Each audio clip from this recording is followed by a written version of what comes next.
warm welcome to you all. My name is Bharat Ali from Equirus Securities Private Limited.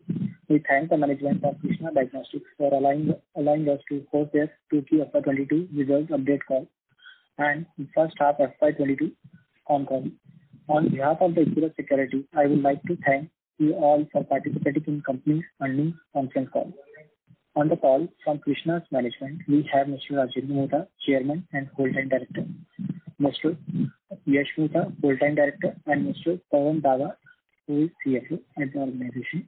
We start the call with opening remarks from the management, followed by Q&A. Over to you, Mr. Yash Mutha. Thank you. Thank you very much, Bharat. Good afternoon, everyone, and welcome to the Krishna Diagnostics first ever earnings call. I hope you and your loved ones are safe and healthy. The company got recently listed on BSE and NSE on 16th of August 2021. I would like to thank all our employees, partners, and shareholders who have showed confidence in our business model and joined us in fulfilling our mission to make a difference in the healthcare diagnostic industry. On today's call, I would start with a brief overview of our company, our growth drivers, and the strategy going forward. Then I would pass on the call to our CFO, Mr. Pawan Daga, to discuss the financial performance in more detail. We have already circulated our earnings presentations, which is available on our website, as well as the stock exchange's website. I hope you all have had the opportunity to go through the presentation, and we would be happy to take any questions afterwards. With regards to the company's overview and journey, today, Krishna, we are one of the fastest growing and differentiated diagnostic service providers in India, providing specialized diagnostic, radiology, pathology, clinical laboratory, and teleradiology services. We started our operations in 2011 with a core mission to provide easily accessible and affordable services while maintaining focus on quality and maintaining the highest standards. Over the years, we have expanded our footprint significantly from 2 radiology centers to over 1,800 plus diagnostic centers in 14 states today, with a CAGR of around 38%. Our workforce comprises of 186 radiologists, 33 pathologists, 7 microbiologists, and over 2,700 qualified professionals, including clinicians, technicians, and operators, which is a remarkable achievement considering the fact that we are just a 10-year-old company. Moving forward to our business model, I'd like to highlight few key important aspects of our business model. First, the service offerings. We provide radiology, pathology, and teleradiology test services. In radiology, we are having pan-India operations across 14 states with 1,370 radiology centers, which are offering almost 1,394 radiology tests. Our principal diagnostics services include imaging modalities such as MRI, CT scans, X-rays, mammography, bone densitometry, ultrasound, and color doctor.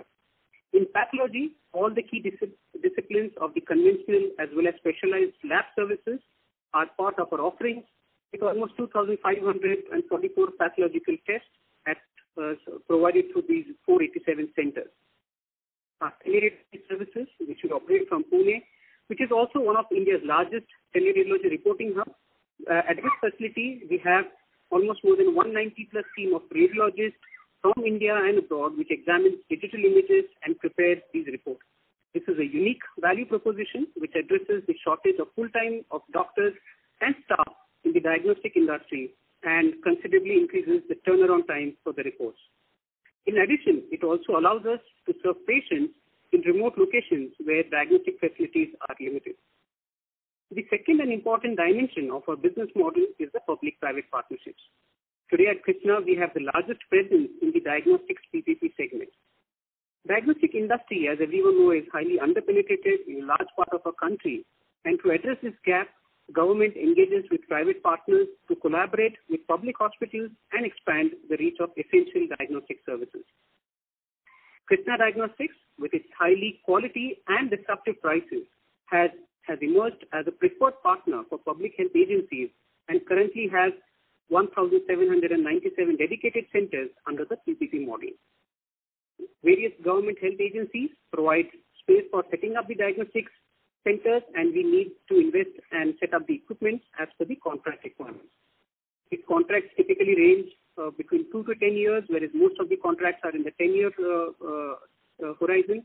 So which gives us improves the revenue visibility in terms of the tenure, as well as gives us a high chance of renewal.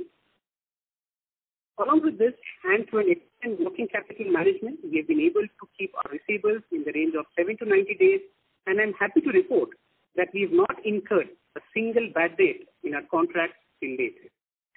With increasing government focus on providing high-quality healthcare services, the rising prevalence of central schemes like Ayushman Bharat, it is expected to boost the PPP model in the diagnostic industry, and the business fundamentals are truly and fully aligned to tap in this growing opportunity.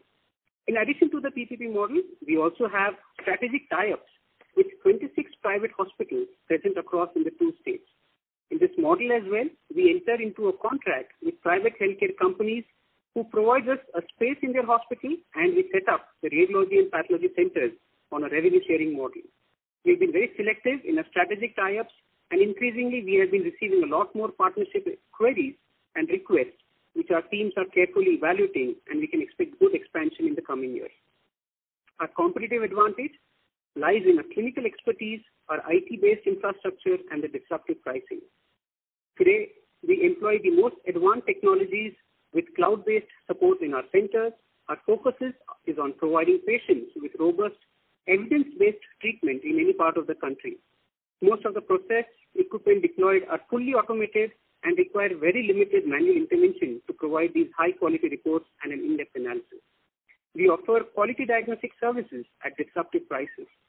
Our radiology tests are almost 45 to 60% lower, and the pathology tests are 40 to 80% lower than the market rates, giving delight to the customers.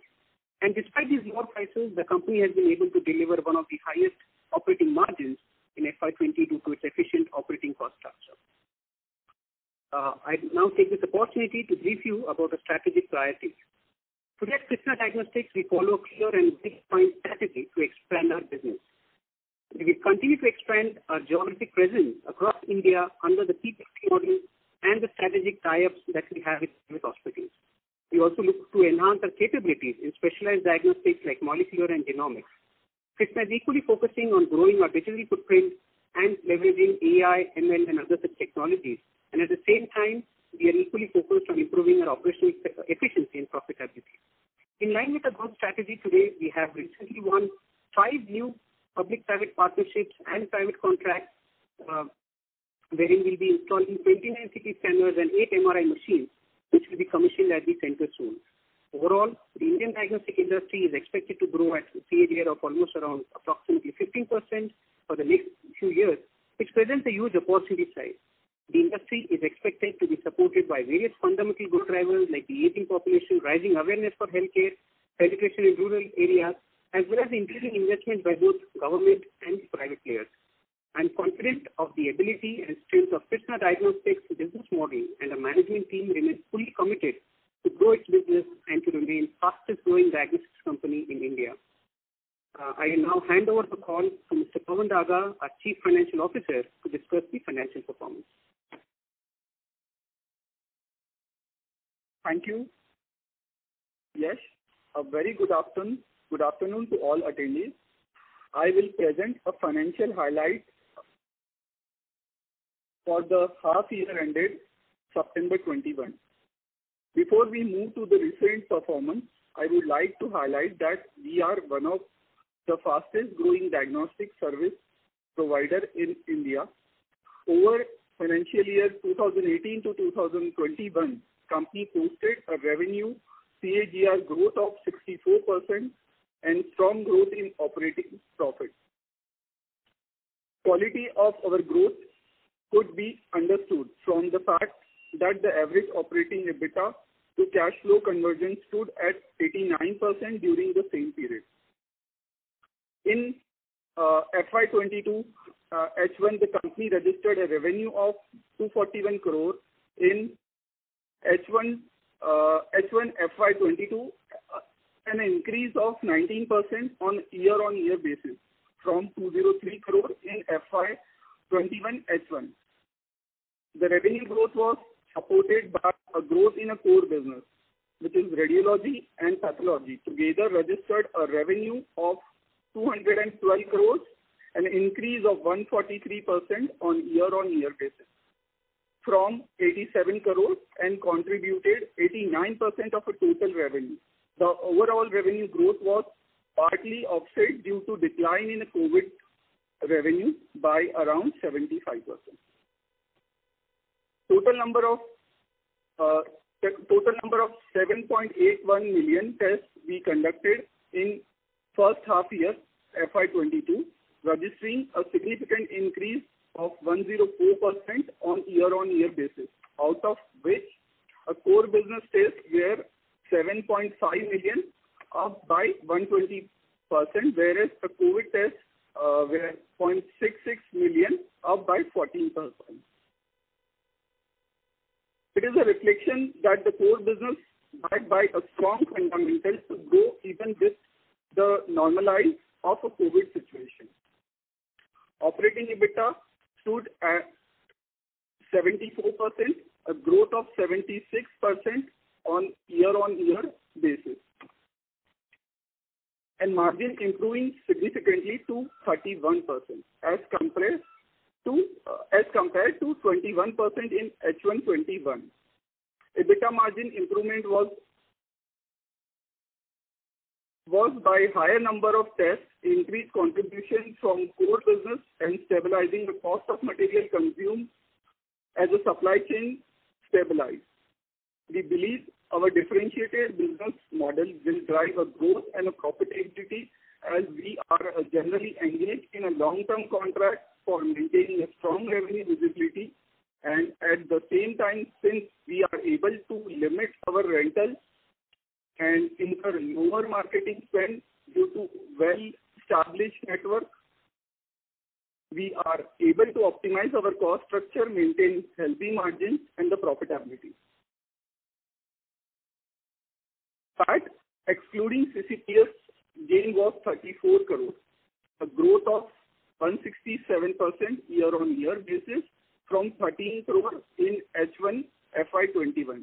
Kindly note that the reported PAT for H1 FY21 was 166 crores due to one-time gain of rupees 253 crores due to fair value movement of compulsory convertible preferential share. Profit after tax margin were 13.8% as compared to 6.1% in H1 FY21. Company generated cash from operation of rupees 73 crores in first half H1 FY22, and EBITDA to cash flow conversion remains strong with 98% of operating profit. Converting into the operating cash flow, we continue to strengthen our balance sheet, and at the end of September 21, our net cash position was 326 crores. During the period, we have repaid total debt of rupees 178 crore. We have utilized rupees 143 crore out of the IPO proceeds of rupees 146 crore, in line with the stated objective of debt reduction, and remaining position is funded by internal accrual, which is around 35 crores. Second objective of IPO proceeds was setting up a new diagnostic center, and the company has incurred a capex of 53 crore during the first half. The same objective and highlighted in our earning part of a call in last 6 months.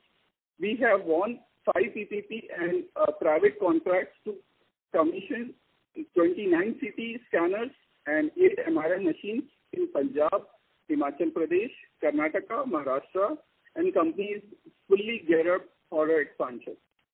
Thank you very much, and we are now ready to take any questions. Thank you very much. We'll now begin the question and answer session. Anyone who wishes to ask a question may press star and 1 on their touchtone telephone. If you wish to remove yourself from the question queue, you may press star and 2. Participants are requested to use handsets while asking a question. Ladies and gentlemen, we'll wait for a moment while the question queue assembles. Participants, you may press star and 1 to ask a question.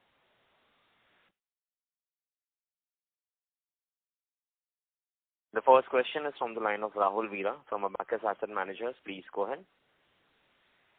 Hi, sir. Sir, just a couple of questions.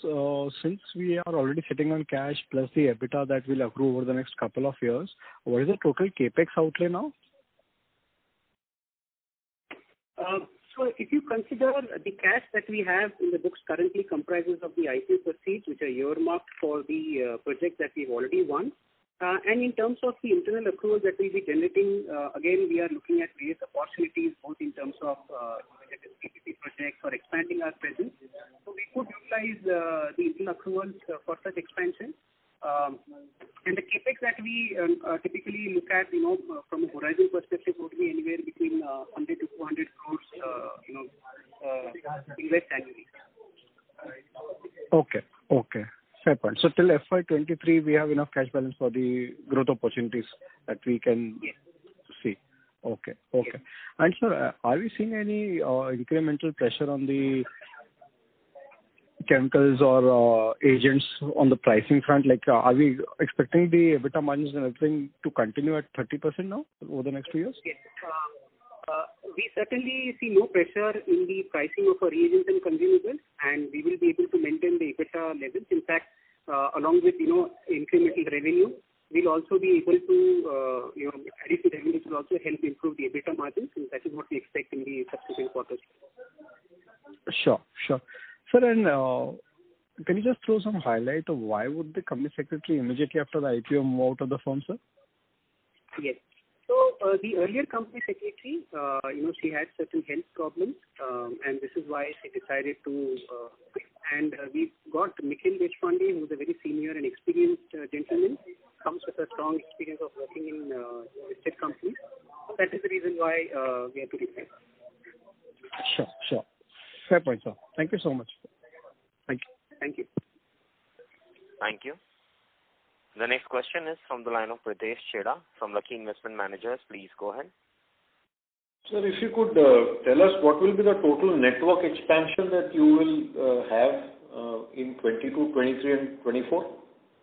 So, in terms of your capacity? Could you just repeat that question? Based on the capex that you have outlined for the next 3 years, what is the total network expansion that we will have? Either you want to give it in the form of centers or MRI machines or whichever way you think, or the volume of business, whichever way you think you are comfortable with. So if you see in terms of expansion, we have ambitions and plans to establish almost 150 plus CT scans and additional almost around 50 MRIs in the next coming quarters. Of course, and this will be expanded, the opportunities there, which will be implemented over the next 2 to 3 years. Along with this, there are various opportunities that we are also currently looking at, especially after COVID. Governments are opening up for the PPP, projects and tenders where Krsnaa would love to participate and, further this growth. 150 CT scans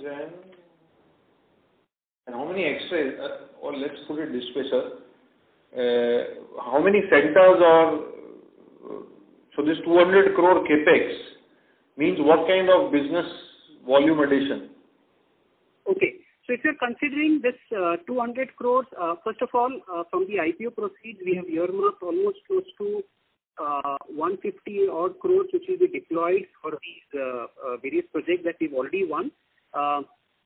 Like 23 CT scans, 6 MRIs in Punjab, 30 labs and 120 collection centers in Punjab, and the rest of it will be your CT scans in. So these are all the centers that we'll be installing through the IPO proceeds, which in the next fiscal should of course add, revenues that will come. Almost around close to 200 crores is what we expect these projects to generate revenues in the next fiscal. for the next financial year. And along with this, given the various opportunities that we are seeing, that is where I was mentioning about expanding our reach for additional CT scans which might come through various scientific projects as well as private projects, where we would aspire to install these more 150 CT scans and 50 MRIs. Sorry, so, sir, I missed the second part now. And sir, your line is not properly audible. Okay. Is it better now? I hope you can hear me. Yeah. Yeah. So I was saying that along with these existing projects that we have in hand, given that there are various PPP projects that are also, coming up in the pipeline, we look forward to expand installing additional, say, around 150 CT scans and 50 MRIs in the next 2 to 3 years. I believe that's the question. You said 150 CT scans and 50 MRIs out of the IPO, and then another 150 and 50. That's how you're putting? No. Let me start again. Out of the IPO proceeds, as they are mentioned in the RHP as well, there are already projects for CT scans and MRIs. Totally, as I discussed in the call earlier, there are 29 CT scans and 8 MRI machines that have to be deployed using the IPO proceeds. Okay.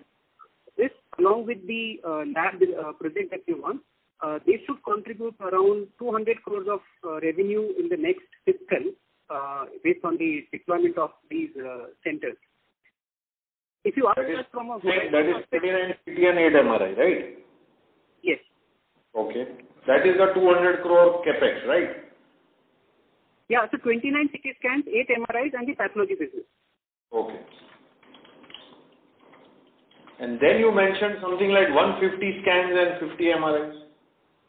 Yes. So that is basically considering, that there are various states that are currently looking at opening up tenders. We believe that is an opportunity that can come Krsnaa's way in the next 2 to 3 years in terms of additional projects as well as on the private partnerships that we are currently working on.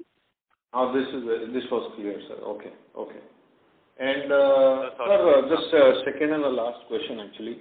When you look at the way you have presented the number, X of COVID, you've given the number. So this quarter works out to about, let's say, about 100 odd crores. And for the half year, you mentioned about 200 odd crores. Now, the way it is reported in the presentation, is it obvious that these numbers can be annualized for the number X of COVID? Yes. So if you see what we've demonstrated, almost 240 crores of revenue in the first half year of FY22, in which the COVID business is very nominal. And as everyone knows, COVID has currently, gone down significantly, I think, which is a good sign. So from that perspective, these look to be normalized revenue for us, which are steady state operations, which is a core business of radiology and pathology services. Okay. Sir, in the IPO discussions, there was this whole thought that incrementally we would try to make our business a little bit more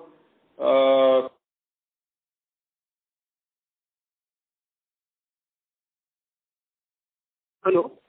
We can't hear you.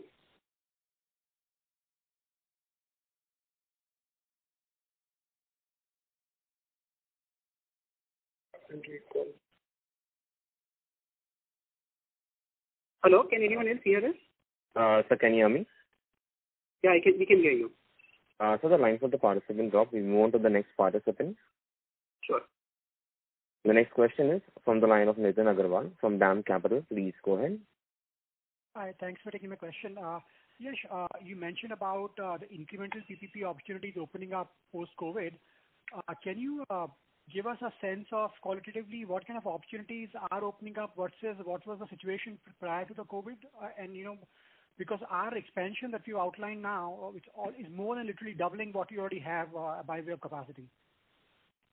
Sure. So, currently there are almost around 4 to 5 states which are looking to, some of the states have already published tenders where they want to, deploy the CT scan, MRI equipment. So as of now, as we speak, there are close to 4 to 5 states which have already published their tenders, There are other, right from a municipal corporation level to a state level at the NHM level, there are various tenders that are being published where we see this opportunity wherein they will require these centers to be upgraded and, the infrastructure to be established in the next months or years to come. And just to sort of take that a little forward, in terms of the timelines for these impending tenders, so there are, if I were to break it up, you already got tender. You said you won tenders for 29 CT and 8 MRI machines. Correct. Are there any more tenders where you already L1 which can get finally closed out before the end of the year? So we have participated in few tenders. Their results probably would be expected, in the next couple of months.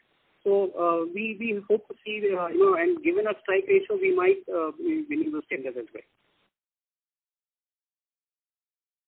Okay. So, just sort of going back to the 150 plus number that you talked about, 150 plus CT and 50 plus MRI. I mean, obviously, after you win the tender, it takes time for you to install these machines. By what time do you think you'd be able to, sort of, in your assessment, win these contracts, have these contracts in your bag, literally, in some sense? No. So these 150 CT scans and 50 MRI that we spoke about, this is from a 2 to 3 year horizon that we are talking about. Today we see across various states these discussions going on. So we believe these additional, there are around 25,000 public hospitals in the country today. We are just in handful. So from that perspective, we believe these kind of opportunities will come up in the way. Currently, there are 4 or 5 states who have published the tenders, which Krishna is working on. And secondly, on your quarterly numbers, where you indicated the realization per test, there is a very sharp drop in realizations for radiology as well as pathology on a QOQ basis, even excluding COVID. Why? Could you help us explain what would drive that? Yes. So if you see, largely when you compare on the realization per test on a quarter to quarter, the last quarter was an aberration because it was largely, September last year was an aberration because it was largely due to COVID, it was the first wave, and the test prices for COVID was also high. Coupled with this, there are various tests that were required to be done as per, when people come for COVID tests, so there were ancillary tests or related tests that were also required to be done. Whereas in this quarter, there's, as I said earlier, our COVID revenues have been very minimal. And what you see is our regular state of operations in terms of, radiology and pathology tests. And also, you have to note a point that today our prices are almost 40 to 80% lower than the market rate. And also, our prices across various centers are at almost the rate. So I just conclude that, our realization for the radiology test this quarter is about 584 and 139 odd for the pathology. That's more like a sustainable, normalized number for our business, for these tests. Yes. Also, what I think when you look at it, both in terms of the test prices, it's a combination of various tests. For example, our prices across different states vary. So when you just do a simple mathematics, you might see at these lower prices. But typically, our, as I mentioned earlier, our prices for a CT scan or MRI test are almost 40 to 80% lower compared to the market rate. So that's normally the realization that we achieve both across CT scans, MRI, and pathology tests. But on a blended rate, it might look at it, which is again a sustainable model for us. Okay, thank you. Thank you. The next question is from the line of Krish Mehta from Enam Holdings. Please go ahead. Hi, thank you for taking my questions. So the first question I had was, what is the current MRI and CT scan machine count as of the end of the second quarter? The total CT scans machines that we would have will be around 65 CT scan equipment, and MRI would be around close to 30 MRI machines. Okay. And my second question was on vendor financing. So what portion of the finance costs and liabilities we're seeing for this quarter was due to vendor financing? If you could provide more light on that. Sure. I just have someone to answer that question. Yeah. So during this quarter two, we paid all the debt which is mentioned in the offer document, and out of that, the foreclosure charges and the processing fee which we paid earlier, which is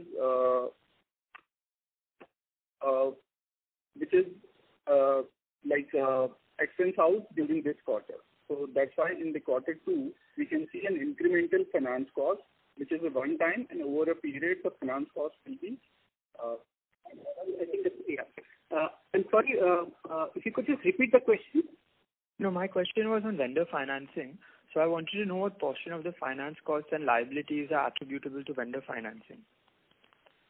See, from a vendor financing today, we are tying up with these vendors, the OEM suppliers to provide us the vendors like open credit, where they give the equipment. Typically, the vendor financing works anywhere between, your bank rate around 8 to 12% because they also have their internal cost of capital.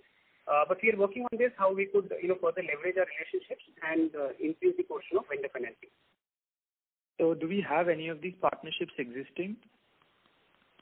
Yes, we already have partnerships with GE, Philips, and Fujifilm, where they have offered us vendor financing.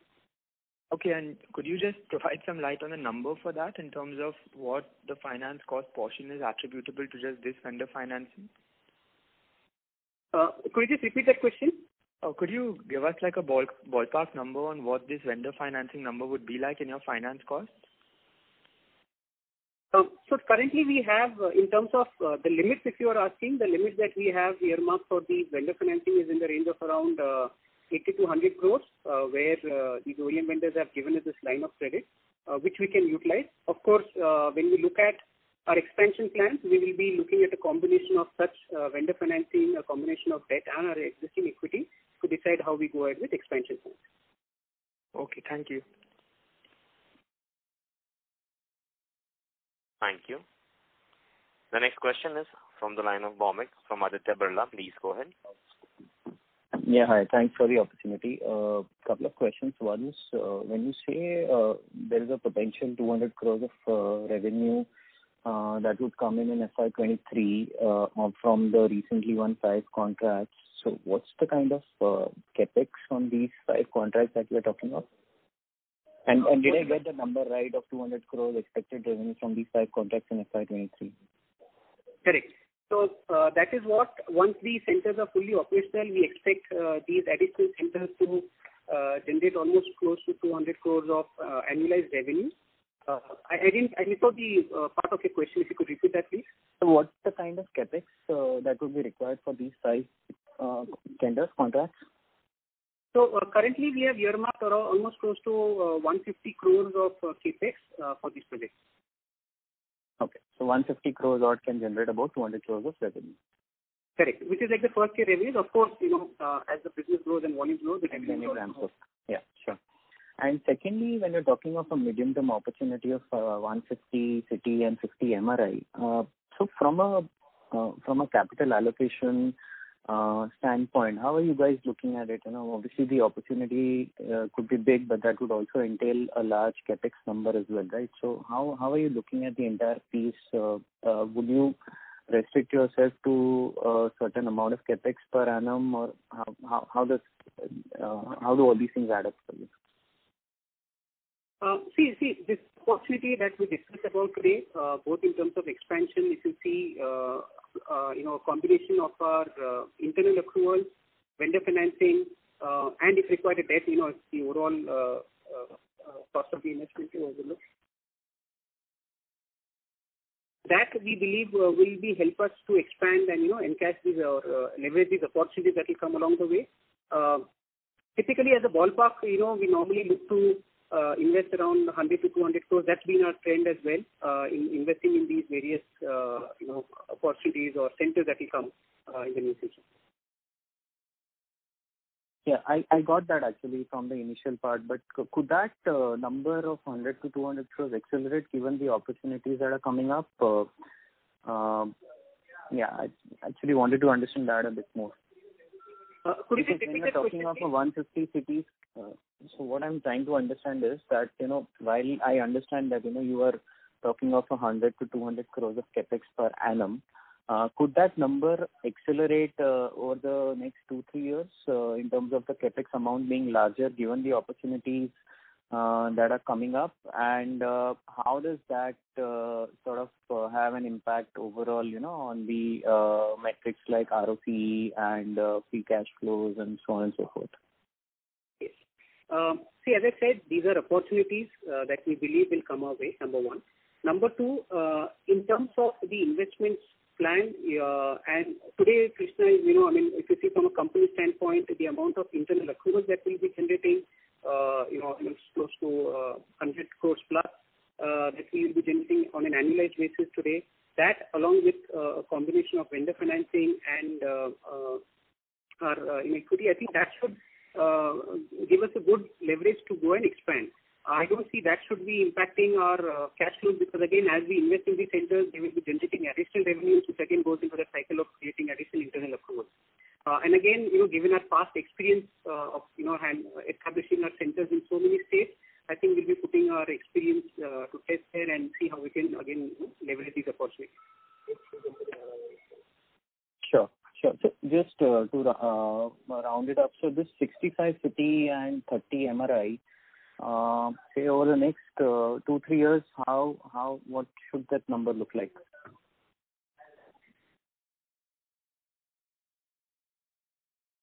So this 65 CT scans is what we expect to make it up to say 100 by next year, and maybe 150 the year after. That's the ambition and plan that we have. And likewise for the MRIs, I think by end of next 2 years we should have close to these 50 plus MRIs. Understood, yes. Thank you and all the best. Thank you. The next question is from the line of Dushan Mishra from Sage One Investments. Please go ahead. Hi, Yash. I just had a really quick question. In your presentation, you mentioned that you have 128 centers for CT and MRI, but you only gave us 65 CT scans and 30 MRIs. That seems a little short of what you mentioned in your presentation. Your voice is not very audible. If you can repeat that, please. Question was, in your presentation, you have mentioned that you have 128 CT scan and MRI centers, which is on slide 6. But you just said you have 65 CT machines and 30 MRI machines. So I was just wondering where the discrepancy is coming from. That does not include the 29 CTs that we have won and we are implementing, right? So if you add that up, including the new projects that we have, got it. So the Punjab tender is what this was. Yes. Okay, understood. Second question is, when we bid for a tender that is not statewide, I know Punjab was an anomaly, but when we bid for these tenders, what kind of a competition do we see? Do we see 5 or 6 other players, or do we see only 2 or 3 regional players? See, of course, after COVID, we are seeing an increased competition for these tenders. Where again, earlier what used to be around 5 to 6 players, we have seen almost 10 to 15 players also who are coming and participating in this tender. But again, there are 2 levels of basically filtration that happens. One is of course the technical rounds, and eventually coming to the quoting the prices for these tests. And given our experience and expertise in this area and our past track record, I think we stand a better chance in winning these tenders with a strike ratio of almost around 80%. Okay, understood. Second, somebody asked earlier about the realization per test, and I just wanted some clarification on that too. So radiology, if I look at that, you did 1.05 million tests in Q2 FY22. Out of this, how many of them were CT/MRI, and how many were X-ray? Could you help me with that? Could you just repeat that question, please? Yeah, out of the 1.05 million radiology tests that you did, how many were CT scan and MRI, and how many were X-ray? Because X-ray realizations would be what be dragging this down, right? Like otherwise, a simple brain and CT scan is $800.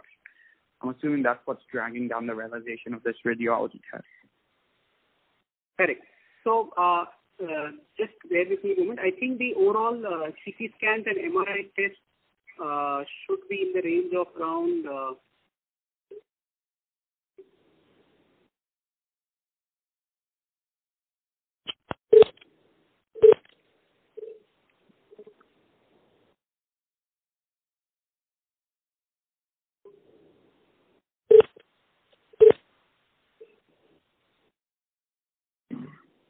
Hello?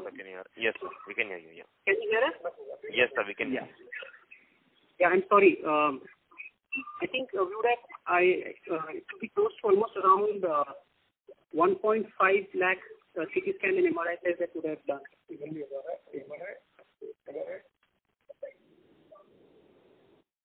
So you said 1.5 lakh CT scan and MRI out of the 1.05 million. So out of 10 lakh, only 1 lakh for CT.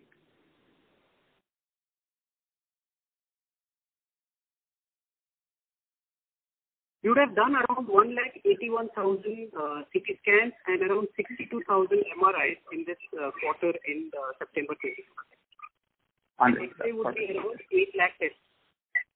Yeah, the rest would be X-rays. Understood.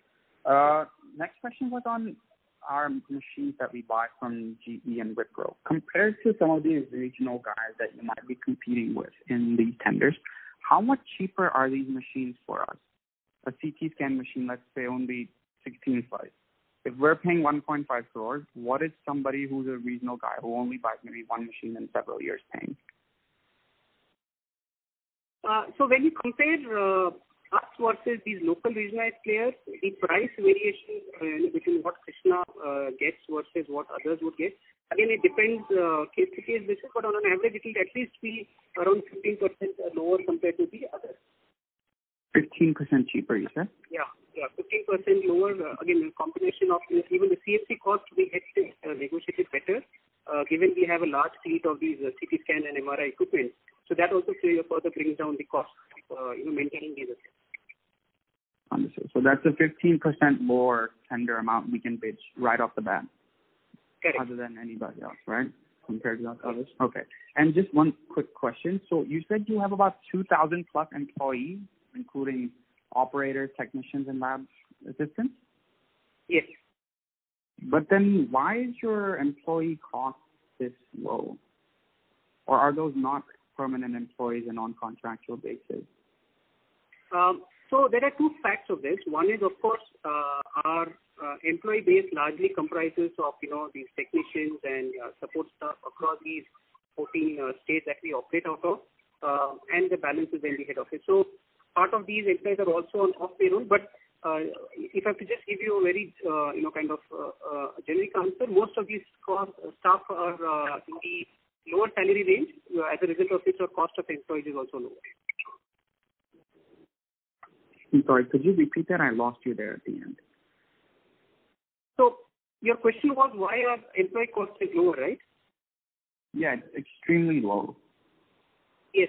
See, today most of the centers, if you consider, these are at remote locations, and most of the staff that we have to deploy at these centers are generally your technicians, your center managers, and of course then we have the management level, employees working at the head office. So because of a combination of these different elements, and also the fact that some of the employees are also to third-party payrolls, like especially the housekeeping staff, the maintenance, that is the reason why our cost is lower. Okay, got it. Thanks. That's all. Thank you. The next question is from the line of Kamlesh from Max Life Insurance. Please go ahead. Hello. Sir, my question is largely on the capacity utilization of the existing centers. Could you just tell us what is the capacity utilization and how much it can be utilized in next 2 to 3 years?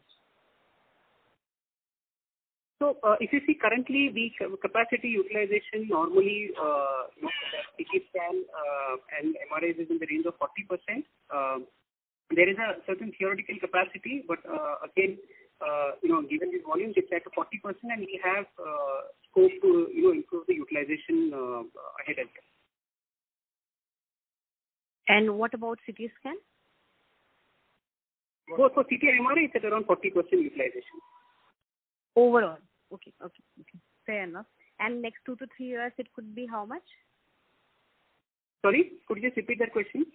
In next 2 to 3 years, how much this utilization could reach to? So we are, of course, we have plans to increase this utilization to around 60 to 70%.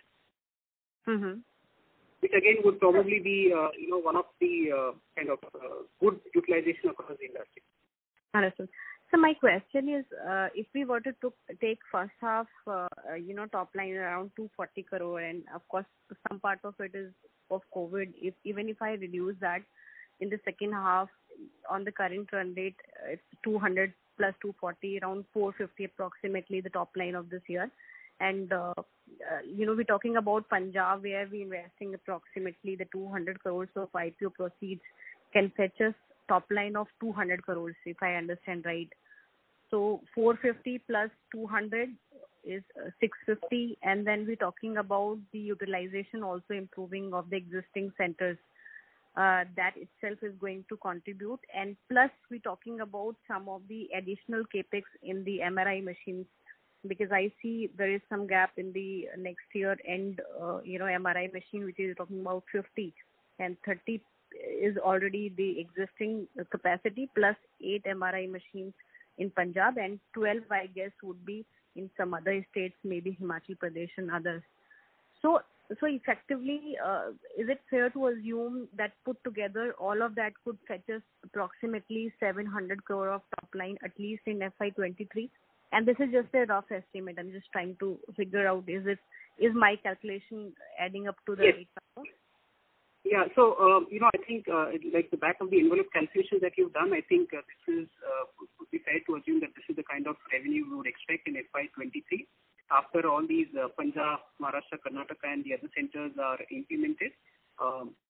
Yes, this is the kind of number we're also looking forward to achieve. And this is in FY24. We are targeting way higher in numbers of CT scan and MRI machines. So the growth would optically look even way better.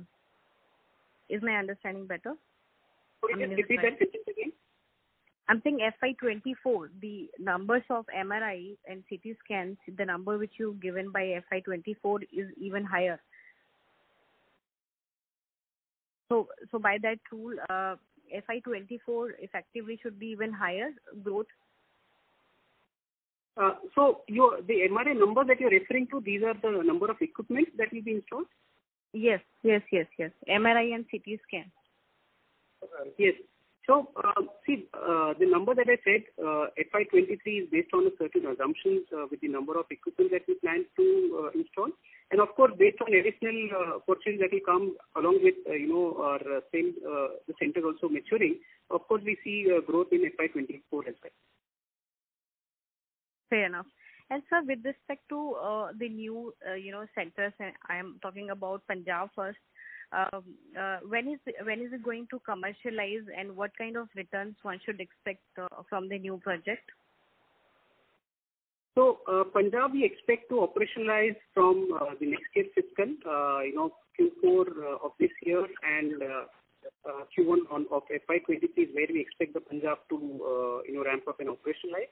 In terms of the overall margins, it will be consistent with our existing margin that we are generating. Of course, initially it takes a while to ramp up, but overall I think towards the end of the year we'll see the margins stabilizing and at the same level that currently we are achieving.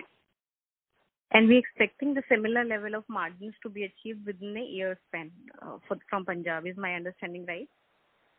Yes, 100%.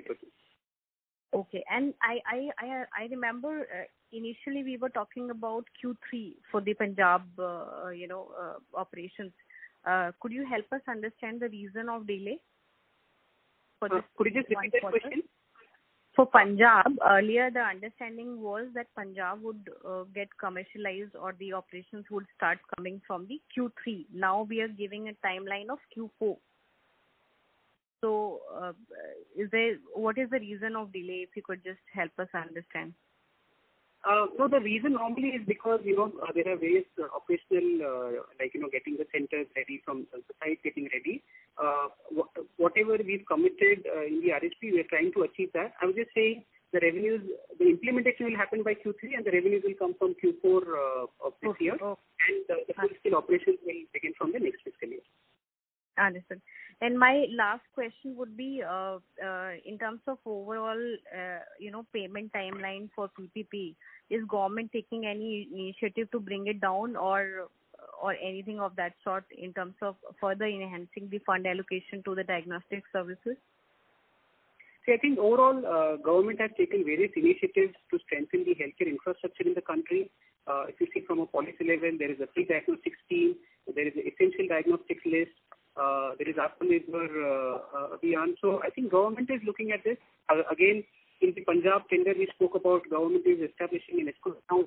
So all these point towards where government wants to support, the private partners in terms of building the infrastructure for the country, and we expect that to also support us in getting our receivables in time.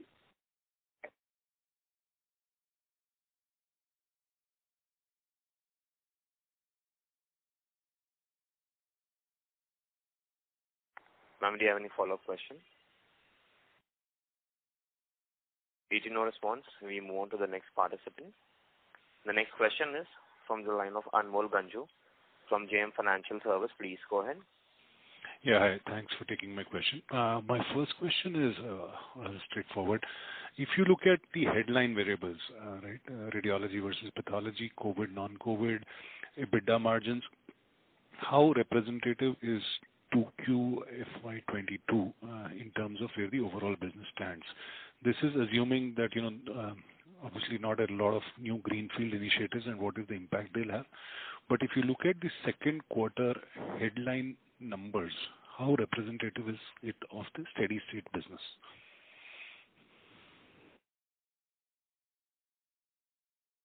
So if you consider Q2 of FY21 and how representative it is of the business, I think that normalized revenue that we would expect at the current state of affairs, where there have not been any major. Sir, your voice is slightly breaking. Okay. Is it better now? Can you hear us? No, slightly better. Okay. So I was referring that the September quarter numbers or revenues that you're looking at, these are the annualized, these are the normalized revenues. Given that COVID is, marginal numbers in our business.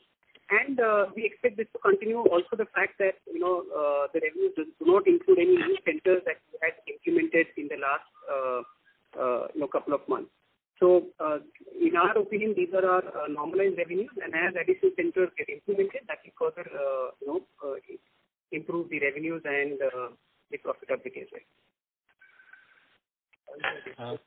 Second question is that if our exit rate for this year, looking at the margin trajectory, is going to be close to 30% on EBITDA, then the risks to the margins next year, given that Punjab will come on stream and so on and so forth, should be on the upside. Is that a fair understanding, that margins could be higher than 30% for next year? Which is okay. And which then brings me to the next question, which is that there's a slide which you have put, which says that our tests are priced 45 to 55% cheaper. We're still doing 30-31% margins with upside risks. And you're also seeing incremental competition. The number of players competing for a tender, which you said were 5, have now gone up to 15, 20.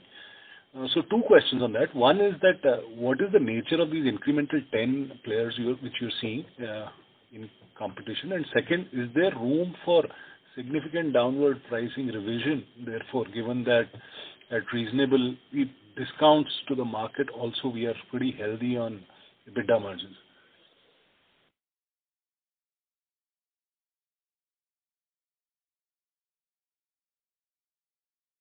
Participants, please stay connected. The line for the management on. Participants, please stay connected while we rejoin the management back to the call.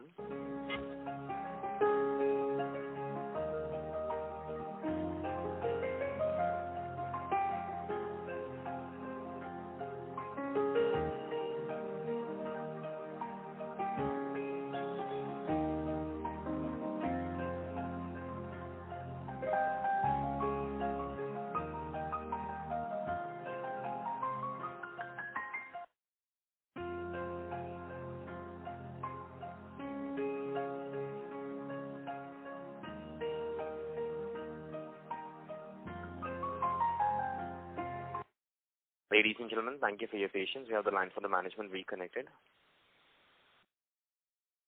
Anmol, if I may request you to repeat your question once again for the management. So basically two questions. One is that, given that we still at fairly high, healthy EBITDA margins, and we are cheaper than the market, 45% to 55%, plus there is greater competition. Do you see pricing pressure in your further contract wins or downward pressure from various state governments for revision of prices? No. As you see, in our model, the prices are contractually embedded as part of the contract. In fact, in most of our contracts, we have price escalations ranging from 2% to 5%. So we don't see any pricing pressures in the years to come. And also you alluded to, greater competition, a tender which would be contested by 5 people, now that number going to 15 and 20. What is the nature of these new 10 players and what are the variables on which they are competing? So, see, these new players that are entering, of course, some of them are localized regional, diagnostic chains or setup. Some of them are also established players. So, we are seeing traction from all these. Now, in terms of, variables in size, they are from someone like having just a couple of centers to larger chains as well. Okay, so it's fairly widespread, is what you're saying, right? And, so two more questions. One is that if you look at your capital allocation, going forward, it looks like you're fairly well covered for revenue growth.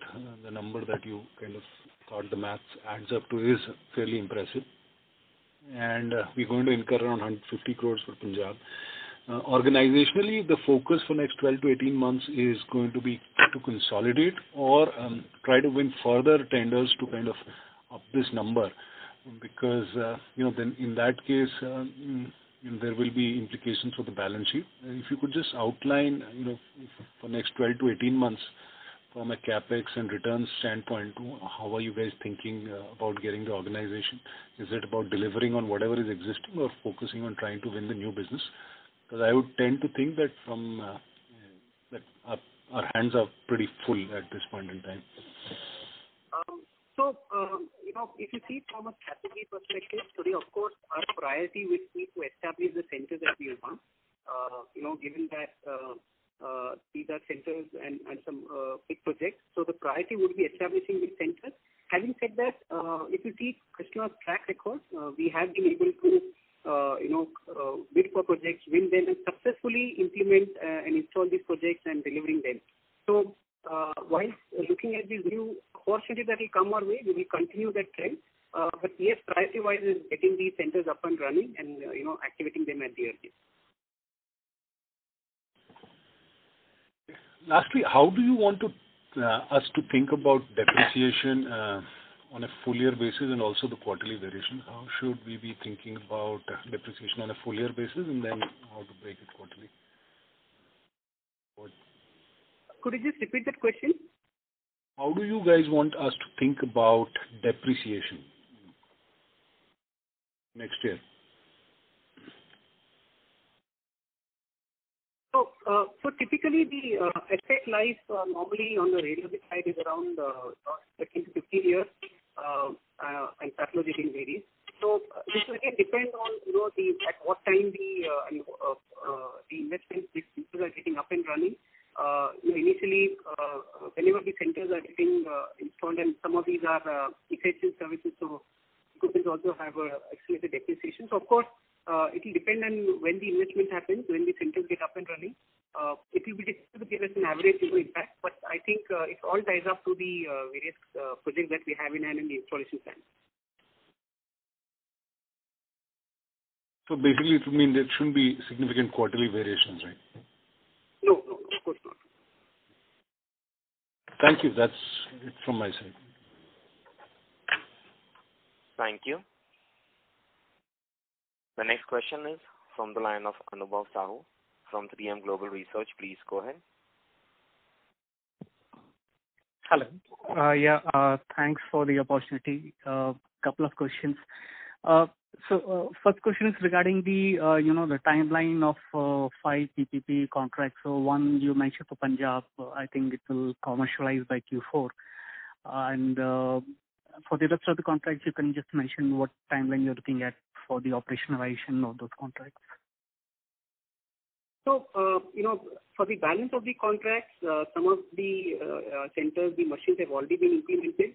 So I think we are targeting to have the implementation done by Q3, end of Q3, where all these centers should be activated so that we start seeing revenues coming from Q4 of this financial year. Okay. And I think the 150 CR capex you mentioned, I think this is for all the 5 contracts? Yes. Okay.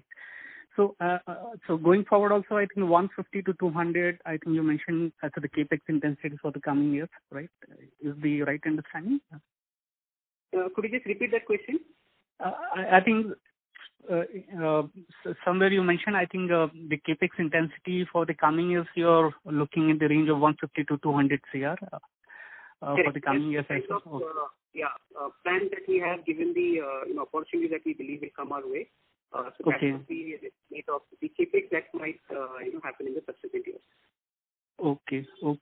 And for this 5 PPP projects, 200 CR you mentioned as the incremental revenue opportunity. And this will it be fair understanding that within a year of operation probably we can reach that kind of number? Yes, it's, on an annualized revenue, if all the centers are up and running, this is the kind of revenue that we expect on a full year basis. Okay. So, I'm just trying to understand that as per your internal targets, so probably by fiscal year 24, probably this could be a number which we may be getting from these 5 centers. Yes. Okay, that's all from this. Thank you. Thank you. Ladies and gentlemen, that would be the last question for today. I will now hand the conference over to the management for closing comments.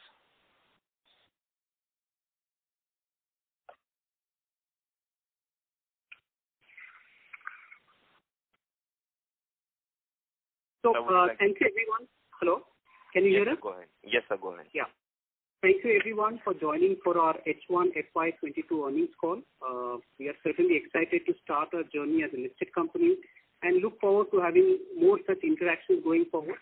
If any questions remain unanswered or if you have any further questions, please feel free to connect with us and our investor relationship team. Thank you so much. Thanks everyone. Thank you very much.